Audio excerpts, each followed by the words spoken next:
Amis du livre amoureux de la lecture et surtout la lecture apprivoisée, nous pénétrons avec vous la pensée ou les pensées des auteurs, des écrivains. Un nouveau livre dans les kiosques, dans les rayons des bibliothèques, sur la toile, en ligne bien sûr, et même en dur, le vrai toi en toi. Le vrai toi en toi, c'est la traduction la traduction française de ce même livre qui a été publié aux États-Unis par Moïse Kabongo, qui est avec nous, l'auteur, et en ce jour à Kinshasa, en République démocratique du Congo. La version anglaise a été préfacée par, on peut dire c'est une coproduction de Moïse Kabongo, Congolais d'origine, mais il sert l'Éternel en dehors des frontières. C'est un informaticien de formation, ingénieur. Il a coécrit avec Dr Miles Monroe, qui n'est plus de ce monde, un grand prédicateur, un grand conférencier connu dans le monde. Moïse Kabongo est avec nous. Bienvenue. Merci beaucoup, monsieur le journaliste. Alors, vous êtes enseignant, conseiller, motivateur. Vous êtes formateur dans les domaines du leadership, des relations humaines et de l'éducation des jeunes. Vous aimez bien entretenir les jeunes sur la romance. La romance. Pas la romance de Bouzoba, mais la romance dans le royaume. Dans le royaume. Oui, exactement. Vous prêchez la bonne nouvelle dans le royaume du Seigneur. Vous continuez à prester comme ingénieur en informatique en Europe. Alors, vous abordez des questions cruciales affectant tous les aspects de la vie humaine, des développements social et même développement personnel. Vous avez écrit un livre auquel j'ai fait beaucoup référence. L'esprit de leadership. Merci beaucoup. Voilà, c'est un livre qui m'inspire dans beaucoup de mes conversations avec les publics, avec les téléspectateurs. L'esprit de leadership, une solution à l'échec du leadership actuel. C'est vous qui, pour la première fois, nous apprenez que l'esprit de leadership est différent de leadership esprit. Vous nous avez dit dans ce livre que, alors Carly Mabila va nous balancer aussi ce livre que nous aimons bien, avec un lion sur la couverture, la photo d'un lion. Vous nous dites que le leadership esprit, c'est l'ensemble de dons, des talents, de potentiel, des potentiels que Dieu enfouit en vous. Voilà. Et lorsque vous prenez connaissance, vous prenez conscience que de ce don, de ces potentiels, exactement. Pour ça les langues, en ce moment-là, ça devient l'esprit de leadership. Donc, Kosal est là où la mise en pratique de ce potentiel, ça s'appelle esprit de leadership. Voilà, je fais au moins la synthèse. Mais bravo, bravo, c'est très bien fait. Et puis, je suis ému puisque j'ai vu que quelqu'un, quelque part, utilise ce que Dieu a déversé, la connaissance, pour comme référence, vraiment, merci. Et je sais que vous, en lisant l'esprit de leadership, vous avez compris beaucoup de choses et je vois ça en vous. Donc, voilà. Moïse Kabongo, vous nous parlez dans ce deuxième livre du vrai toi en toi. Le vrai toi en toi, c'est quoi? Le vrai toi en toi, d'abord merci pour m'avoir donné cette opportunité. Oui. Mais j'aimerais bien préciser, ajouter une petite chose dans ma biographie. Oui. Je ne suis plus informaticien, mais j'ai avancé dans mes études. Je suis maintenant expert dans les systèmes bancaires, la sécurisation des transactions bancaires. Donc, j'ai fait aussi la conception des cartes Visa que vous avez, Visa, Mastercard, des plastiques jusqu'au serveur d'autorisation pour retirer l'argent. Ça, c'est maintenant l'expertise que j'ai fait. Et je donne des cours dans des pays comme Mali, Côte d'Ivoire, Cameroun, Burkina Faso pour former les cadres et les jeunes qui veulent travailler à la banque. Voilà.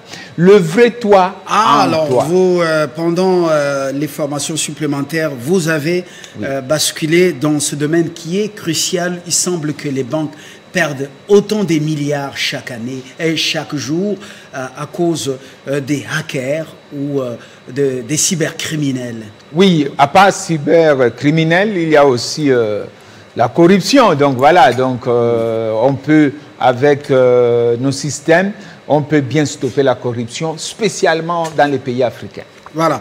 Alors, ce livre d'une centaine de pages, traduit de l'anglais, des True You in You. Ah, des True You in You. Voilà. Vous dites la découverte de votre véritable identité.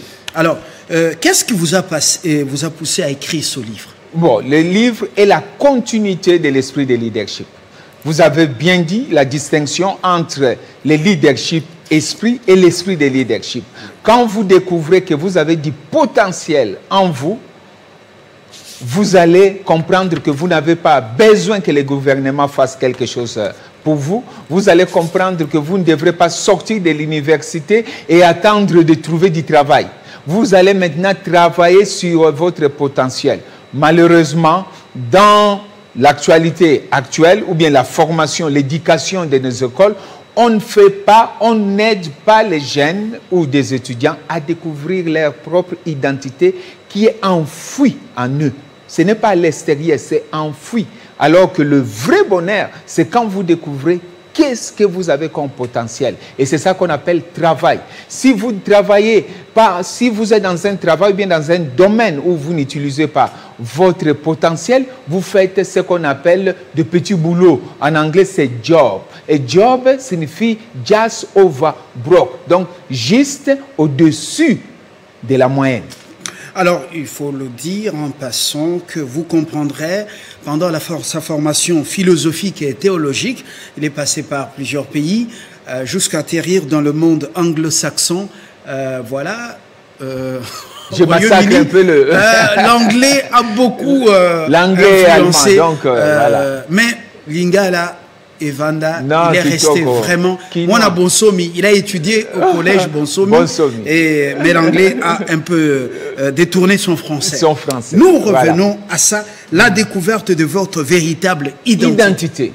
La découverte. Avec le vrai toi en toi, ça te pousse à faire une rétrospection de vous-même pour savoir qui suis-je. Beaucoup sont nés, mais ils n'ont jamais répondu à cette question. Qui suis-je? Je pars où? Je suis né pourquoi? Je suis congolais pourquoi? Mais ce sont des questions que nous nous posons rarement. Rarement. Alors, apparemment, vous rejoignez le philosophe grec, Socrate, qui nous parle aussi de connais-toi toi-même. Connais-toi toi-même. Ces deux procédés de sa méthode, connais-toi toi-même, et puis il y a également la maïotique. La maïotique. Donc, ce sont des choses que je commence à oublier. Excusez-moi. Socrate vous a-t-il inspiré? Non. C'est la Bible qui m'a inspiré. C'est la Bible, c'est le rabbin qu'on appelle Jésus qui m'a inspiré. Socrate, j'ai étudié, j'ai un diplôme en philosophie. Donc, c'est la Bible qui m'a inspiré, parce que j'ai compris que Dieu a déposé dans chacun de nous des potentiels qui sont différents de l'autre. C'est pourquoi, dans notre paume de main, les empreintes que j'ai sont différentes de vos empreintes. C'est différent aussi des empreintes de mon grand frère, bien que nous sommes nés d'une même mère, d'un même père, justement. Nous sommes nés de même parents, mais nous sommes différents. Pourquoi? Puisque Dieu donne la morphologie de chacun, mais à l'intérieur, puisque nous ne sommes pas ces corps, nous sommes esprits qui avons une âme habitant les corps. Or, quand nous partons à l'université, on nous consacre plus, les études sont consacrées plus sur le corps. On ne touche pas l'âme, ni à l'esprit. Or, la Bible, c'est la synthèse de l'homme. La Bible touche à l'esprit, à l'âme et au corps. C'est ça qui fait la force de la Bible. Je donne un exemple. Si vous partez à l'hôpital aujourd'hui, je le fais beaucoup à Londres, je suis parti voir un médecin, j'ai dit, j'ai mal dans mon âme. Yeah? I have problem in my soul. Le monsieur m'a regardé et dit, bon, je vais appeler l'hôpital puisque tu as pété des plombs. J'ai dit non, puisqu'il n'y a pas, il n'y a que l'esprit et il n'y a que Dieu, Jésus, qui touche l'âme de quelqu'un. Voilà, c'est ça. Le vrai toi en toi. Souvent, nous avons été mal éduqués et nous passons le temps à chercher des choses dehors. Oh, Dieu a enfoui tout en nous. Et quand vous découvrez, vous répondez à la première question que tout homme devait répondre, qui suis-je? C'est l'explosion et les changements aussi du Congo et de la personne. Alors, les problèmes que nous avons aujourd'hui au Congo, un pays extrêmement riche, certains par erreur parlent de scandale. Le problème que nous avons en Afrique, c'est un problème de l'âme, de l'esprit ou un problème du cœur. Pourquoi la Bible, parce que c'est votre inspiration par excellence, parle, nous faisons une lecture transversale, une lecture apprivoisée. Bon, pourquoi la Bible, dans la Bible, Dieu cherche à ce que les hommes aient une intelligence renouvelée? Exactement. D'abord, pour répondre à votre question sur le Congo, les grands pays, moi je pense que nous avons été bénis d'être Congolais. Et pour changer le leadership du Congo, ou bien nous devrons commencer par l'éducation. Nous devrons changer notre système d'éducation à l'école primaire, l'école secondaire et surtout à l'université. Pourquoi? Puisque il faut savoir que quand quelqu'un a l'intelligence, volonté et toutes les autres choses sont dans l'âme. Alors, pour changer l'âme, il faut recevoir de nouvelles informations. Et c'est comme la Bible, quand vous recevez de nouvelles informations, ça impacte votre âme. Maintenant, il y a l'âme et le corps qui sont contre l'âme et l'esprit qui sont contre le corps et on va les guérisons. Voilà. Donc, quand je donne un exemple, en présentant aussi ce livre, j'ai fait des séminaires chez l'homme de Dieu qui m'a invité, prophète Marcel Ngoyi avec sa belle femme, Maman Aline, que je salue bien. Mais on a vu des miracles instantanés, des miracles. Donc voilà. Donc c'est pour dire que le problème du Congo, nous devons commencer de la base, l'éducation, éduquer et passer à l'université. Et puis, changer aussi comprendre le sens de leadership esprit. Je sens que vous restez dans votre rôle de motivateur. Pour déclencher quelque chose dans l'âme, eh bien, vous aimez dire aux gens, vous êtes beau, vous êtes belle, vous avez beaucoup de choses en vous. Ce n'est pas... donc, c'est une parenthèse que je referme. J'ai eu déjà le temps de l'écouter. Lèverai ma banga pour motiver ce qui est en nous ou dans la personne. Oui. Au chapitre 1, vous parlez de religion et gouvernements humains. Et vous vous interrogez, ont-ils une réponse? Quelle réponse et à quel questionnement?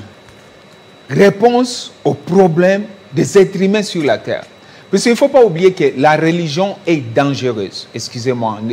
Quand je parle de la religion ici, je ne parle pas de la religion dans la catégorie des groupes de gens qui s'appellent évangélistes, catholiques, musulmans. Non. Je parle de la pensée qu'on a un Dieu, mais il faut, pour l'atteindre, vous devrez faire ça. Or, quand vous regardez le christianisme, vous allez comprendre que c'est une relation personnelle avec Jésus-Christ. Jésus n'était pas venu pour nous donner la religion. C'est pourquoi j'écris maintenant un livre qui est maintenant à la rédaction, que les églises de réveil, un frein au développement, un frein de développement pour le Congo. Pourquoi? Puisque nous avons tellement maintenant des églises partout, mais quand vous regardez les personnes qui fréquentent ces églises, leur âme n'est pas renouvelée, leur intelligence n'est pas renouvelée. C'est pourquoi dans ces livres, je démontre que vous pouvez croire en Jésus-Christ et vous n'êtes pas convertis. Et c'est le problème aussi du Congo. Alors, c'est à ce niveau que vous dites, les religions, elles sont nombreuses, les gouvernements de ce monde n'ont pas eu de réponse à ce problème de l'homme. Qui suis-je? Pourquoi je suis créé? Voilà. Il n'y a que Jésus. Il n'y a que Jésus qui nous aide à répondre à ces 5 questions. Puisque le gouvernement de ce monde ne peut pas répondre à ce qui est dans votre âme. Si je mets aujourd'hui et que j'avais des dettes à la banque, n'importe quelle banque, ils ne vont pas me suivre au-delà. Dans des tombeaux pour dire reviens et donne l'argent. Non, puisque le gouvernement s'en charge de vous seulement quand vous êtes vivant. Mais quand vous passez de l'autre côté, Jésus est avec vous avant votre mort et après votre mort. Et il faut aussi savoir aussi que Jésus était venu pour nous présenter le vrai concept du Père.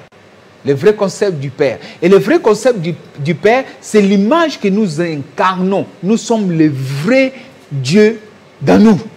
C'est pourquoi la Bible dit dans Colossiens chapitre 1, 26, que le mystère, c'est quoi le mystère? C'est ce qui est caché. Il faut être initié pour comprendre. Il dit le mystère caché des années et des années. Initié par qui? Initié par la lecture de la Bible. En lisant la Bible, c'est une initiation. Plus tu enfouis l'information nouvelle, les pensées sont renouvelées et cela, ça se manifeste dans la personnalité, dans les caractères.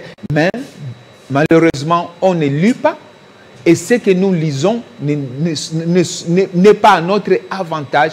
Ça nous fait encore paraître esclaves. Quand vous parlez de la vraie information, c'est lui qui a l'information, oui, eh bien, change par rapport à ce qu'il a reçu. Oui. Et on constate que plus on a la connaissance, oui, des choses de ce monde, plus on a les vérités sur ce qui se passe dans ce monde, oui, eh bien, on perd la paix, on perd la tranquillité et ça devient un problème pour l'âme. Mais que répondez-vous? Mais il faut savoir, puisque toutes informations ne sont pas bonnes à accepter. Il faut filtrer l'information. Je vous donne un exemple. Moi, je suis chrétien. Je ne crois pas au yoga. Je ne peux pas lire les livres de yoga. Puis ça ne passe pas avec ma foi. Ça ne passe pas avec ce que je crois. Alors, j'ai choisi des livres. Je ne peux pas aller lire des livres qui parlent de spiritualisme, comment ressusciter des morts et revenir, l'incarnation. Moi, tout ce que je lis, c'est pour tout ce que je lis, c'est ce qui est écrit dans la Bible et des livres qui changent ma conception par rapport à ce que je lis dans la Bible. Au chapitre 2, oui, vous dites la plus grande tragédie. Quelle est cette plus grande tragédie? Dans le vrai toi en toi. Oui. Le vrai moi en moi, le vrai lui en lui. Oui.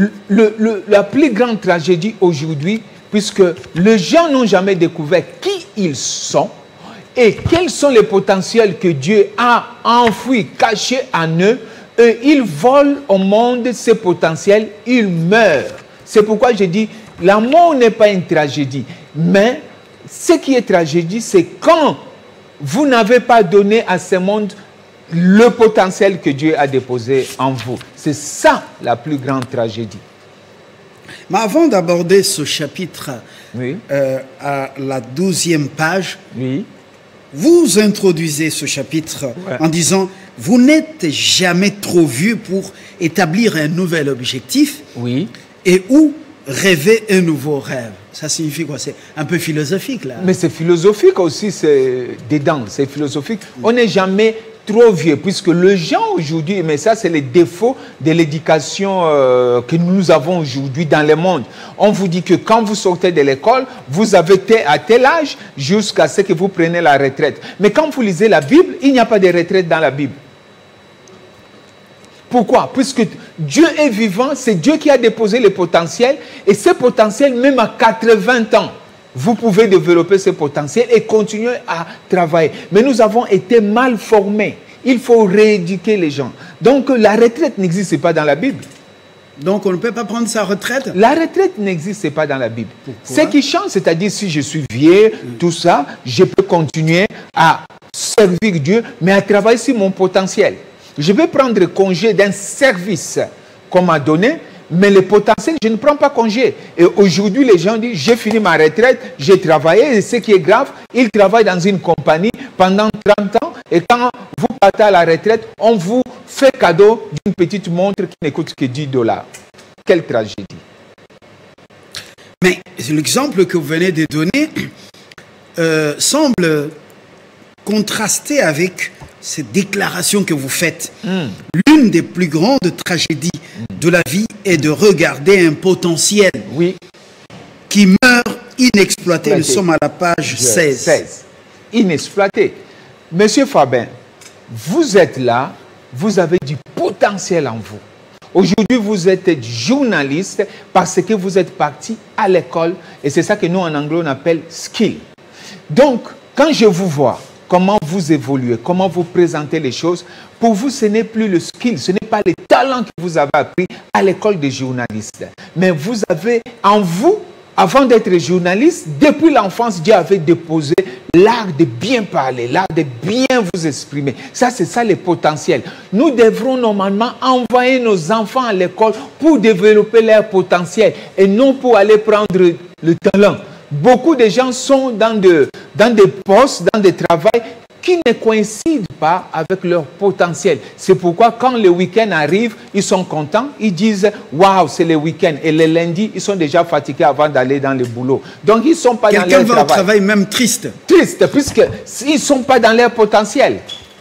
Alors, cette déclaration que vous faites en début de cette page, page 60, du chapitre 2 de votre livre, Le vrai toi en toi, ça me renvoie à ce qui a été déclaré un jour que les cimetières, c'est le lieu le plus riche. Le plus riche du monde. Puisque dans les cimetières, parce que repose là, même un potentiel inexploité à 100%. Je vous donne un exemple. Aujourd'hui, vous avez dans votre main mes livres.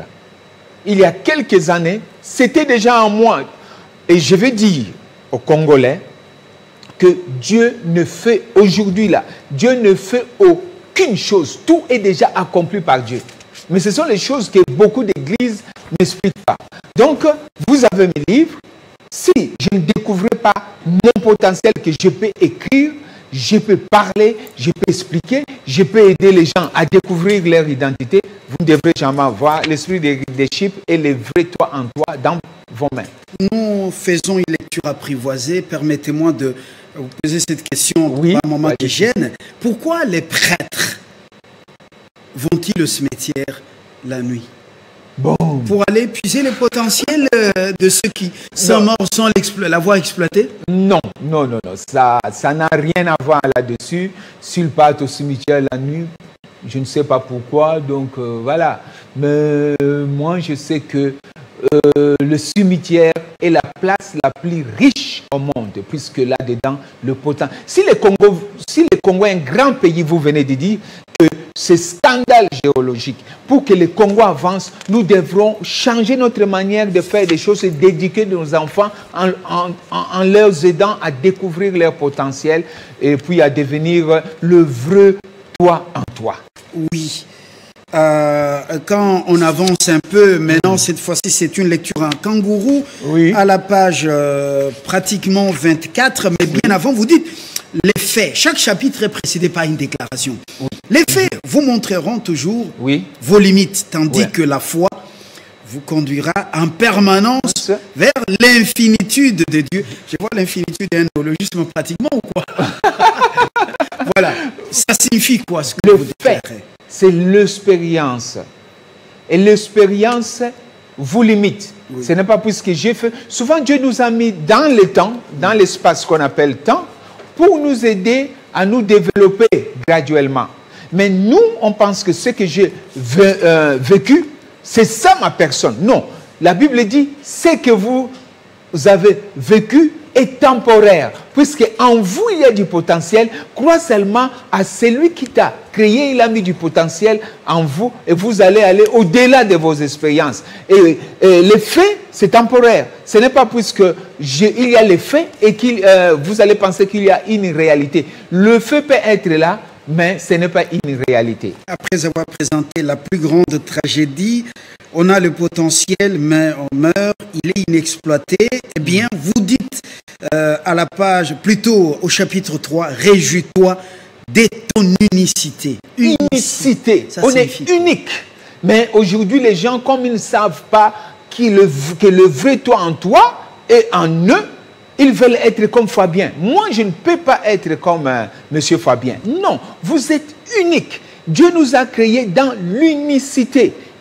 Et c'est pourquoi nous devons être fiers. Et les gens partent, comme ils ne savent pas qui ils sont, les gens veulent devenir comme l'autre. Et quand vous cherchez à devenir comme l'autre, vous serez une copie. Et c'était très difficile d'entretenir le maintenance de ce que vous n'êtes pas est très difficile et ça va vous tuer. Mais vous faites allusion au livre de Proverbes, vous dites ce que la Bible affirme, que faute de vision, le peuple périt. Ouais. Mon peuple périt faute de connaissance. Oui. Comment concilier ce que vous venez de dire, je suis unique, je ne suis pas de Fabien Lumbala, Oui. eh bien je dois me réjouir de ce que Dieu a fait de moi et ce qu'il a placé à moi. Oui. Alors comment concilier cela avec la connaissance à cause, donc faute de laquelle le peuple périt? Quand Dieu a créé l'homme, Dieu a déposé le potentiel dans l'homme par rapport à la vision de Dieu. Quand on dit par rapport à la vision de Dieu, cela veut dire que dans toute personne, Dieu a donné une vision. Et à cause de cette vision, il a placé du potentiel dans l'homme. Premier devoir que nous devrons faire pour nous, êtres humains, c'est découvrir qui je suis. Et quels sont les potentiels que Dieu a mis dans ma vie. Et se poser la question, quelle est la vision dans ma vie? Nous sommes nés, on croit qu'on existe pour rien. Non, nous sommes en mission et nous sommes en mission. Et c'est pourquoi il y a une vision et l'unicité de chaque vision. La vision que Dieu vous a donnée ne peut pas être la même chose que ma vision. Mais nous devons travailler ensemble puisque nous sommes complémentaires. Alors, avec la bénédiction de Carly Mabiala et toute son équipe, je me permets de prolonger cette lecture. C'est important parce que dans quelques jours, vous allez donc rentrer en Europe. Oui. Il faudra que ceux qui n'ont pas eu la chance de lire ce livre puissent pénétrer votre pensée. Vous dites... Merci. Avant le chapitre 4, le courage, c'est même l'introduction du chapitre. Oui. Le courage est la capacité à aller d'échec en échec, c'est quand même provocateur, sans perdre son enthousiasme. Vous empruntez cela de Churchill. Puisque Churchill a eu beaucoup d'échecs. Mais il n'a jamais perdu l'espoir. Pourquoi? Puisqu'il savait que c'est une expérience temporaire et il a appris puisqu'il savait qu'en lui, c'est ça lui. Et il a fait beaucoup pour l'Angleterre, le pays, la Grande-Bretagne. Il a fait beaucoup, Churchill. Je donne un exemple de Disneyland. Disneyland, il est tombé en faillite, bankruptcy. 3 fois. Banqueroute Banqueroute, comme vous dites en Mexique. Donc, c'est vous qui maîtrisez l'anglais. Je risque de vous induire en erreur. Oui. Alors, mais il savait que c'est sa vision. C'est pourquoi c'est très important de ne pas brusquer un bébé, un enfant. C'est-à-dire quoi? C'est-à-dire que quand l'enfant grandit, les parents doivent être très prudents et révélateurs pour aider à découvrir quel est le potentiel de ces gènes. Puisque quand l'enfant est bébé, et surtout quand il commence à avoir l'âge de 2 ans jusqu'à 8 ans, l'enfant montre qu'est-ce qu'il a comme potentiel. Mais nous, on les stoppe, on dit non, ne fais pas ça. Donc voilà, et l'enfant vit maintenant dans la peur. Tout ça, c'est expliqué dans le vrai toi en toi. Développer le bon ancrage, on va rapidement développer les bons ancrages. Là, je parlais du bateau. Qu'est-ce que vous dites au lecteur? Au lecteur, ancrage, notre ancrage, c'est Jésus-Christ. Vous n'êtes pas le produit de vos parents. Vous êtes le produit de Dieu. Vous êtes passé seulement par vos parents. Quand vous comprenez cela, vous devrez apprendre que le sexe en dehors du mariage est l'outil qui détruit le monde et qui détruit le vrai toi en toi. C'est-à-dire le sexe. Puisque il faut savoir que Dieu a fait le phénomène ou bien l'acte sexuel pour Dieu ne devrait que se passer dans un cadre défini qu'on appelle mariage. Et quand je parle de mariage ici, je parle des gens qui sont passés par la dot devant l'État et l'Église. Dieu n'a jamais fait que le mariage se fasse en dehors, l'acte sexuel se passe en dehors du mariage. Et c'est pourquoi Dieu a dit, je déteste l'adultère et la fornication. Ceux qui font ces choses n'hériteront pas le gouvernement qui est le royaume des cieux. Le gouvernement de Dieu. Le gouvernement de Dieu. Chapitre 5. Tenir ferme face au système ambiant. Nous terminons terminons. Le système de ce monde. Quel est ce système? Le système, c'est le gouvernement de ce monde. Le gouvernement de ce monde ne peut jamais répondre aux désirs, aux attentes de l'homme. Il n'y a que ton Créateur qui est capable de répondre aux attentes spirituelles, à votre âme et aux besoins de votre corps. C'est ça. Dieu ne traite pas avec nous selon notre fidélité envers lui, mais selon notre foi. C'est donc la déclaration qui introduit l'un de ces chapitres. À quoi pensez-vous? À quoi pensez-vous? Puisque ce que vous pensez détermine votre lendemain. Et j'aime beaucoup le livre des Proverbes dit, vous êtes ce que vous pensez. Le pouvoir de l'imagination. J'écris aussi un autre livre, The Power of Imagination. Ce que vous pensez détermine votre vie. Ce que vous pensez joue sur votre personnalité et votre caractère. Voilà. Et voilà, malheureusement, le temps, notre temps est limité. Merci, merci. Sur un plateau, monsieur, le royaume, le pouvoir, la gloire, c'est le 8e chapitre. Ouais. Alors, vous pouvez parcourir ce livre et le dévorer. Est-ce qu'il est en ligne? Il est en ligne sur Amazon, c'est bien vendu, c'est le best-seller, le même livre mais en anglais est best-seller sur Amazon. Voilà. Alors, on a fini. Merci beaucoup. Alors, vous quittez Kinshasa pour... voilà, dans les corps, vous quittez Kinshasa, oui. Mais votre cœur bat ici. Mon cœur bat. Un message d'espoir pour cette nation qui avance malgré, en fait, dans les douleurs d'enfantement. Le message que je peux donner à mes frères congolais, je leur dis que le Congo, c'est un grand pays. Le Congo est le cerveau de l'Afrique. Et je dis toujours, le cerveau de l'Afrique est le besoin du monde. Mais nous ne devrons pas attendre que le gouvernement fasse quelque chose pour chacun de nous. C'est nous qui devrons se poser la question, qu'est-ce que je peux faire pour mon pays? Qu'est-ce que je peux faire pour le Congo? Et pour faire quelque chose pour votre pays, notre pays, le Congo, je devrais découvrir ma vraie identité et surtout rencontrer le potentiel que Dieu a déposé en moi et créer et développer notre pays, donner aux autres ceux qui n'ont pas le travail. Merci. Voilà, mais Binopé Bozon va parler, non? Bozon va parler. Zonga parler, na sombi appartement, tout ça. Bozon va parler, Mboka Ebonga, tout ça, Maïle, tout sangana. Non, ngana zonga parler. Voilà. Ne disinaye. Hamburger, na babifte kuna. Donc, non, ça c'est rien. Ça c'est rien. Même ici. Bozon va parler. Bozon va parler. Merci. Merci. Alors, à très bientôt pour une autre lecture apprivoisée.